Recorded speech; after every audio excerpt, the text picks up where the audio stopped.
What's up guys, Clouded Journey here, and I got some rum, and I'm going to do some reviews of my books this week. Rewritten by machine on new technology, and now I understand the problems you could see. I met your children, what did you tell them? Now, I don't know if you guys are feeling like me at all, but I feel like just this last week there's just so much heavy shit going on in the world. You got planes crashing, terrible bombings in the Gaza Strip with Israel and all that. Just a lot of crap going on in the world. It's pretty heavy stuff. So on weeks like this, I really appreciate my comic book time because it kind of helps me escape all that. Because I take that all on a lot when I'm listening to it and hearing about it, and it hits me and you feel sort of powerless. So it's nice to get a little bit of an escape sometimes. So that might be part of it, but for whatever reason, like this week, I think since I've been getting single issues on a weekly basis, this has been the best week of comics I've had so far. It's just so much stuff out of the park good, very strong, great stories, great art, just everything was really, really good this week. This is number 6 of Afterlife with Archie, and it was incredible. We basically find out what happened with Sabrina. She was, in the first issue, sent away by her aunts after raising a hot dog from the dead, which is a big no-no in witch code, I guess. And we find her in this psychiatry wing at a hospital, and you're trying to figure out, is she crazy and she just believes she's a witch, or are these people trying to trick her, or trying to understand what's going on? You see, it's sort of a Lovecraftian type world with a lot of monsters and demons and things sort of popping up, and she's just trying to figure out if she's crazy or not. And there's some other people in there with her who are kind of going through similar things, and they don't know if they're crazy or not, and they definitely do seem sort of mental. It was like a chilling story. I haven't really used that word to describe a book before. I don't read a ton of horror, but it hit me in all the right places, and I was really into this story. Really well told, really creepy, and had me just intrigued the whole time. My son was watching Turbo in the background, and I was just zoned out and totally enthralled with this book. It was that good. So definitely worth picking up, and it's only a $2.99 price tag, so that's hard to beat. The Archie universe, I think, is going to be okay. It just seems like they're making some really bold decisions and taking things to some new places. In the back, you have a preview for a new Sabrina series, which is a lot darker, more of a witchcraft horror type story, and you sort of hear about her origins and where she came from and how she ended up with her aunts, and that was okay as well. Wild Blue Yonder, released by IDW. This book, this is issue number 5. The first issue came out in June 2013, so it's just been delayed like crazy. The art is really detailed, and everything is really beautiful in the book, and maybe that's what maybe the artist just kind of bit off more than he could chew, and he couldn't keep up. Kind of tried to look it up, but I couldn't find too much information on it. Wild Blue Yonder's a really good little series, guys. It's definitely worth picking up in the trades when it comes out if you guys haven't read it. It's basically a post-apocalyptic story, which I like everything post-apocalyptic, with lots of dog fights and guys on rocket packs and solar-powered ships, and just trying to survive in a harsh, brutal world, and really enjoying it. I really care about the characters in this, I find, which is tough to do in 5 issues when you're introducing brand new characters. In this issue, there's a huge battle scene that sort of the whole series has been building up to, and it's really great. It's beautiful. A lot of the art in here is just fantastic, violent, bright, bold colors, lots of detail, and you're worried about the characters going down and dying or not dying or surviving. Yeah, just beautiful, beautiful stuff. So glad this one came out again. I kind of had written it off and almost forgot about it because I'm not even sure when the last issue came out. Saga. Saga is always, always, always awesome. I love it. Saga, it just continues to be one of my favorite books. The crazy thing with Saga is it's such a surreal, crazy, weird, and wild universe, but it deals with more real life themes than any other book that I'm reading. So it deals with war and death and family and bigotry and hate and drugs and innocence and sex and racism and robots. And it hits you in so many levels, almost to the point where it's preachy. So if you don't like books that are kind of challenging your way of thinking and doing things, then you might not like this book. I really, really enjoy it, though. Right, this issue, you have sort of Alana trying to make it. She's working for this crappy TV company, doing commercials and the soap operas and stuff. And she's sort of slipping into a bit of a drug cycle potentially there. And then you have Marco, who's the stay-at-home dad, who's being seduced by the pig-nosed other mom whose husband is sort of absent as well, as he's trying to take care of Hazel, the daughter, and everything. This guy here is sort of the evil robot janitor who's going on a rampage. And we find out what happened to Prince Robot, who he has kidnapped his son and is sort of on his evil robot rampage with him. And finally, Prince Robot has woken up and is going to get back in the world and figure things out. Very character-driven story. There's not often tons of action. It's all about how the characters' relationships are and how everybody's interacting. That's really his focus in this story. So it can feel slow at times. And the art, Fiona Staples brings it every time. Beautiful, bright colors, shocking images, things to make you go wow and hit you on an emotional level. Batman Detective Comics number 27, the free issue. I'm assuming all you guys got this book because it's free. And wow, I was very pleasantly surprised with this. I wasn't expecting much from it at all. The first few pages are the original Detective Comics 27, the first appearance of Batman. I'd never read that story before, so it was nice to finally know sort of the original origin and watch Batman hilariously punch a guy in the face into a vat of acid and just laugh about it, basically.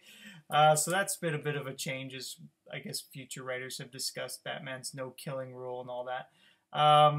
And then what they did was they did a little rewrite of that story and modernized it, which I liked as well. And Scott Snyder's story in here, sort of, I guess, an Elseworlds tale of sort of Batman waking up and realize he's been cloned by the future Batman.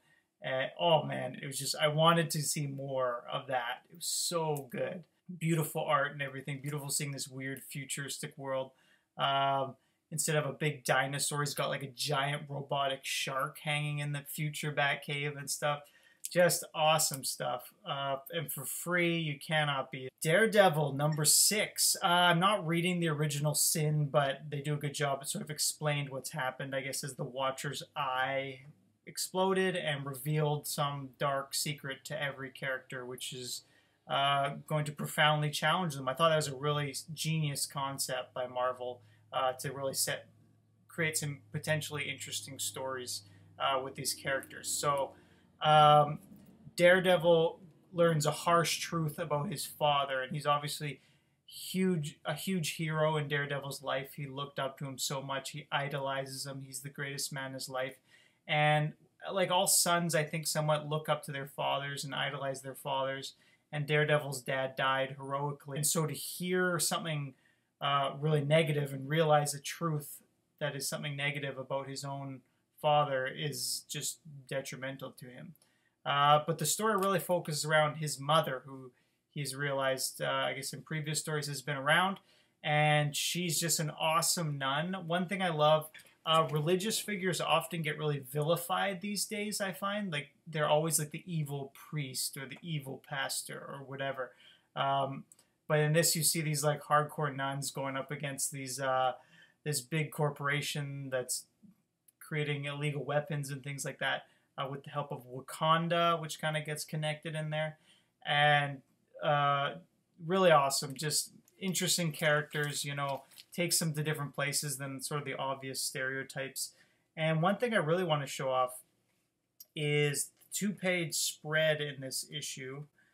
I love when comic books do things that they can only do within the comic book medium. So this isn't it, but this is like one page, for example. Like just a really unique way of drawing a page. It sort of looks like his radar vision, and it flashes back and forth between different issues, different scenes. But this page here, just incredible. Not something totally unique in that we've seen the artist use sound visually, like draw out the sound visually and senses visually, if that makes sense. But just incredible. Basically, he's hanging out in this room and listening to everything in this entire building and trying to pick out one piece of information that'll help him move forward in the case he's working on. So just an incredible couple pages, and it just continues to wow me. All these kind of books like Mark Waid's doing just pushes this medium to the next level. He just does these unique things I've never seen before, and it's always exciting. Batman Eternal. I've been loving Batman Eternal. Batman Eternal has given me everything I've wanted from this book. It set the bar really high on its first issue. It was great. And everyone kind of said, well, is it going to be able to continue for on and on? We're issue 16 now, and it just continues to be solid. It gives me everything I want, like all the different Bat family characters interacting and being involved and talking to each other and dealing with different issues in this one larger story. I really like it. I like that they have a little bit of supernatural stuff, a little bit of like mobster, more grounded stuff. They have him being a detective. They have, I love Bard's character, and they kind of set him up to be sort of like the next Jim Gordon, and they've totally sort of shifted that. He's like him, but he's not, and you don't know how far he could go, sort of that dark side. And he relates a lot with Batman. Like, they both want the same thing, but they have a different line that they're willing to draw, and they're sort of begrudgingly working together, and it's been really fascinating to see. I read Batman Incorporated, and I was kind of disappointed. I expected a lot from that, and it was just another sort of hit on Morrison for me. I'm not a huge Grant Morrison fan, but this gave me everything I wanted from that series, and I think is doing it much better. Continues to just blow my mind. Amazing Spider-Man #4. So just like Daredevil had the original Sin tie-in where he had that big reveal, Spider-Man gets as another one of his own, which I thought was much weaker. It felt more just like a plot point of something that Dan Slott was probably already going to do, and it didn't really challenge Peter that much. Maybe I judge Spider-Man too hard because I like Spider-Man so much, but this book is kind of the lull book of my week. It felt like lazy writing. It feels like a 90s storyline to me. It's like, well, another person was actually bit by the spider. Okay, and this is the first we've heard about her ever, and I don't know. It's just, I know he's building up to this big, bring all the Spider-Man of existence together and blah, blah, blah. But it just feels so lazy and quick, and the interactions with Spider-Man and this new girl didn't really do it for me that much. Until the last page, there's a bit of intrigue there, but I don't know, just overall, I find the .1 story is a lot better than the main story right now, and I don't know if I'm going to continue to get it. It's Spider-Man, so I feel like I should just stick it out, but one thing that really bothers me is these fanboys who just will buy all this schlock and crap because, oh, it's Transformers, so I have to go pay money to go see this shitty Transformers movie. But then they continue to make shit because you don't stop giving your money to it. So, I don't know, I'm sorry, Dan Slott seems like a really nice guy, but I'm just done with him, and I'm done with Ramos as well. His style just seems like it should be written for a spectacular Spider-Man or a sub-Spider-Man book, not the main title. Batman brings their best team together to make an awesome Batman book, where Amazing Spider-Man brings their mediocre team. I don't know. And Batman 33, end of Zero Year. I know a lot of people are celebrating. A lot of people did not like Zero Year. I really enjoyed it for the most part. So my man, Comic Book Lowdown, check out his channel if you haven't seen it. He, early on, told me about this interview he heard with Scott Snyder where he didn't want to do Zero Year. He wanted to just continue his story. So the agreement they made was he would do sort of that first story arc that DC wanted him to do with the Red Hood and everything. And then he would take the story arcs he was planning to do anyways and work them into the 0 Year stuff. So I think because I knew that going in, I kind of went in with this with a grain of salt, and I didn't get too worked up about it being in the past, and like, if 0 Year happened in the past, how come no one had ever mentioned it, and the Riddler was so badass right off the bat and all that. So that didn't bug me too much, which might be why people don't like it. That bugs them. But I just liked the story. I liked the story with Dr. Death, and I liked the Riddler stuff. This issue, though, as much as I like 0 Year, this issue I didn't really care for that much. Mostly because it just felt like the last issue should have been the finish. Like when he was in the lion's den, he gets out of there and everything. That was great. All that stuff was great stuff. And this just kind of felt forced. Batman sort of finally defeats him through riddles. Not really, though. Sort of a creative finish, but it just felt unnecessary. Like it was a bit drawn out. Like it didn't. They just needed this extra issue because they wanted to make it a year or whatever. So the conclusion, the epilogue, I actually liked. Nice little bit with Alfred and Batman, and Bruce, as Alfred kind of makes a last plea to get him to give up this idea of being a vigilante, and Batman just says, no, this is who I am now. It's the only way I can be happy. And Alfred's like, well, you know, that's because you haven't experienced these other things that can make you so happy. And Batman just refuses and doesn't listen and moves on. So nice moment with them there. But overall, the conclusion wasn't great. I got the villains cover here. I don't know which ones you guys got. I like it, but I don't love it. I wish there were a few more villains at the end of the story. It'd be kind of neat if they were thrown in there a bit. But no, another big reason 0 Year had an issue was where Snyder was in his story arc. That Death of the Family story arc really got sabotaged in a couple of ways.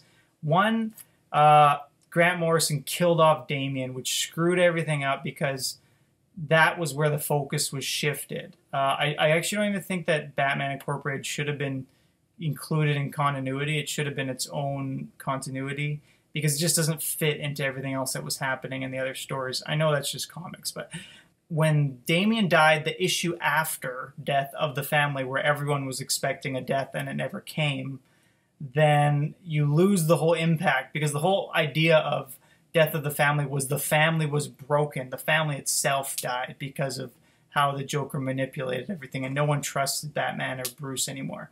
And then you kill Damian, and then you have to have an issue devoted to that and how broken Batman is.